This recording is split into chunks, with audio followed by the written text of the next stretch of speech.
Einstein का brain चोरी हो गया था और उसके अंदर जो मिला वो सच में शॉकिंग है।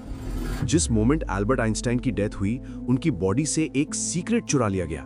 ये कोई फॉर्मूला या थ्योरी नहीं थी, ये था उनका एक्चुअल ब्रेन। कई डेकेड्स तक ये गायब रहा, मेसन जार्स और साइडर बॉक्स में छुपा के रखा गया।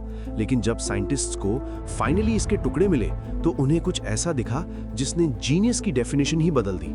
आइंस्टाइन के चोरी हुए दिमाग में क्या मिला, ये सच में अनबिलीवेबल है। Chapter 1, the final wish. 18 April 1955, Albert Einstein, वो इंसान जिसने हमारे यूनिवर्स को देखने का नजरिया बदल दिया, उनकी डेथ हो गई। उन्हें एन्यूरिज्म था। वो जानते थे कि वो एक ग्लोबल आइकन है, लेकिन उन्हें ये सब ड्रामा नहीं चाहिए था। आइंस्टाइन ने अपनी बॉडी के लिए क्लियर इंस्ट्रक्शंस छोड़े थे, मुझे जला दो और राख को चुपचाप बहा दो। उनका सबसे बड़ा डर ये था कि उनकी कब्र या उनकी बोन्स लोगों के लिए कोई मंदिर या श्राइन न बन जाए। वो बस गायब होना चाहते थे। लेकिन दुनिया का और खासकर एक आदमी का प्लान कुछ और ही था। आइंस्टाइन की आखिरी विश को बुरी तरीके से इग्नोर किया गया और यहीं से शुरू हुई साइंस की हिस्ट्री की सबसे वियर्ड कहानी। चैप्टर 2, द हीस्ट यानी चोरी।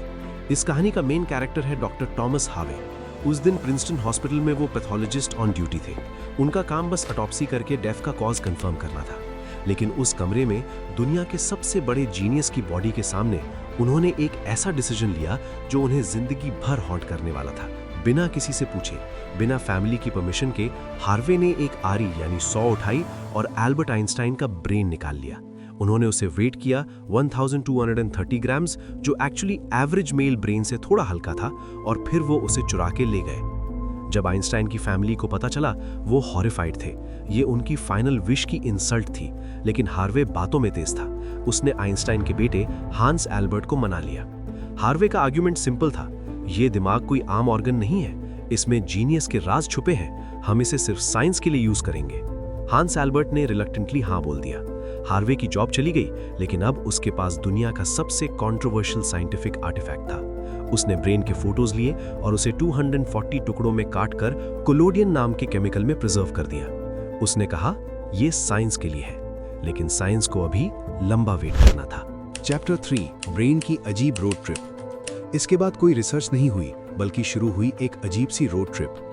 थॉमस हार्वी की लाइफ खराब होने लगी, जॉब गई, डिवोर्स हुआ, वो स्टेट टू स्टेट घूमता रहा और आइंस्टाइन का दिमाग उसके साथ घूमता रहा 40 साल तक। हिस्ट्री का सबसे फेमस ब्रेन उसका ट्रैवल पार्टनर था।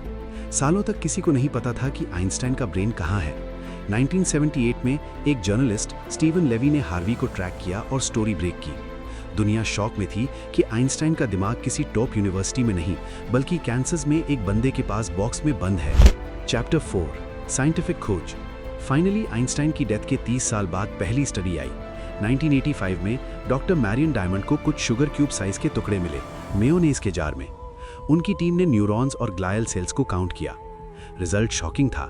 आइंस्टाइन के ब्रेन के एक खास हिस्से में बाकी लोगों के मुकाबले ग्लायल सेल्स की मात्रा बहुत ज्यादा थी।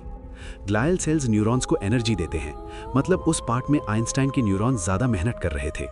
ये एरिया कॉम्प्लेक्स थॉट और इमेजरी के लिए रिस्पॉन्सिबल होता है। 1999 में एक और स्टडी आई।